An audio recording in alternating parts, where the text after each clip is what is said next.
insiden terjadi jelang pelaksanaan lontar jumroh tengah dilakukan di dekat terowongan Mina.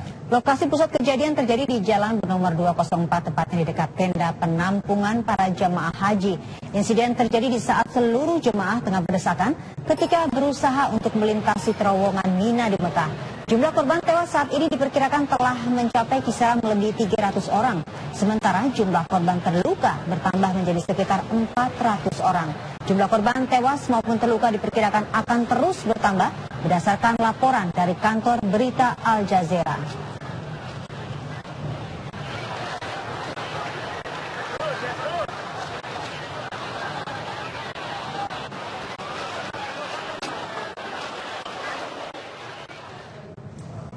Lebih dari 300 jemaah haji dikabarkan meninggal dunia. Sementara 400 orang lainnya dikabarkan terluka. Informasi ini pertama kali didapatkan dari akun Twitter Badan Pertahanan Arab Saudi. Informasi ini menyebar cepat di media sosial. Lokasi insiden ini diketahui berada 5 km di luar kota Mekah. Belum ada keterangan pasti penyebab insiden tersebut. Namun sejumlah keterangan para jemaah haji dalam kondisi berdesak-desakan. Ini ada sebuah informasi dari juru bicara Kemenlu Armanata Nasir, Sinta, yang menginformasikan bahwa pertama kejadian terjadi di jalan menuju tempat lontar jumroh di antara tenda-tenda di Mina. Kemudian yang kedua, awal kejadian karena ada sekelompok jamaah yang tiba-tiba berhenti sehingga terjadi penumpukan dan desak-desakan. Ketiga, kejadian terjadi sekitar pukul 7 pagi waktu setempat. Kemudian keterangan yang keempat, sebagian besar korban adalah jemaah dari Mesir dan Afrika. Jadi memang diduga karena ada yang sempat berhenti, desak-desakan tidak bisa terhindarkan. Keterangan resmi berikutnya itu bahwa ini bukan merupakan jalur yang digunakan oleh jemaah asal Indonesia untuk menuju lontar jumroh. Kemudian keterangan yang berikutnya sampai saat ini telah dicek ke rumah sakit Mina dan belum ditemukan WNI jadi korban.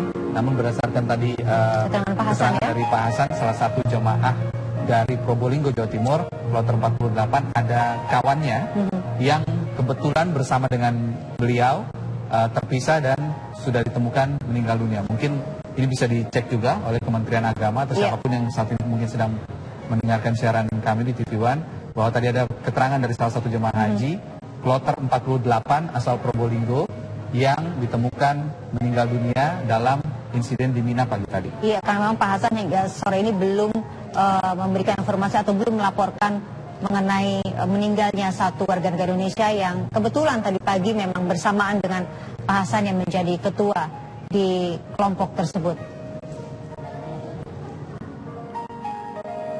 Kalau kita mendengar informasi dari Arif tadi mengatakan bahwa kemungkinan akan terus bertambah korban jiwa dan terluka karena memang masih terus terjadi evakuasi di tempat kejadian.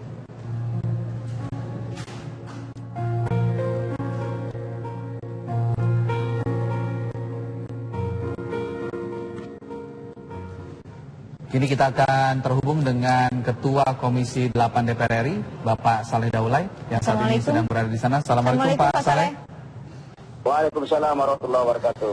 Pak Saleh, tadi berdasarkan live by phone kami atau keterangan dengan telepon kami dengan salah satu jemaah haji, mengabarkan bahwa ia adalah salah satu ketua rombongan dari kloter 48 asal Probolinggo. Dia sempat terpisah dengan temannya, kemudian setelah ditemukan beberapa saat kemudian temannya meninggal dunia. Mungkin ini bisa jadi bahan Pak untuk kemudian bekerja sama juga dengan Kadaker yang di sana untuk mengecek rumah sakit. Karena tadi berdasarkan keterangan dari Bapak Hasan sebagai ketua rombongan, ia belum melapor. Ketika kami tanya, ia belum melapor karena tidak menemukan siapa-siapa mungkin dan juga bingung. Jadi mungkin ini bisa jadi bahan masukan dan informasi juga Pak Saleh. Ya, oke.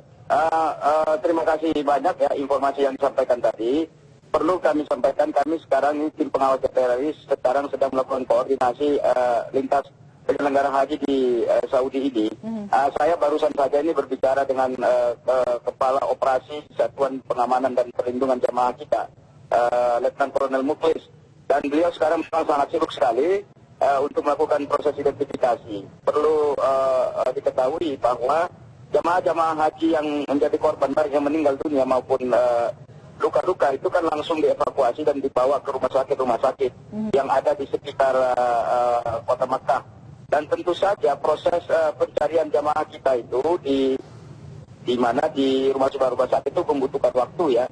Dan sekarang ini petugas-petugas kita sedang berusaha dan bekerja keras untuk segera bisa memantau lokasi-lokasi di rumah sakit mana saja para korban itu dirawat ataupun mungkin saja yang sudah meninggal dunia ditempatkan.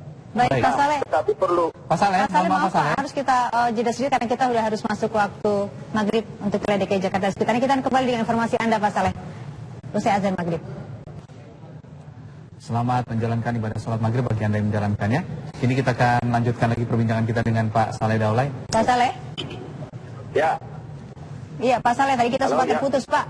Ini banyak sekali menjadi pertanyaan orang, apakah memang ke tempat lokasi kejadian di Jalan 204 itu memang lokasi yang tidak biasa digunakan oleh warga negara kita ketika akan melempar jumroh, Pak Saleh?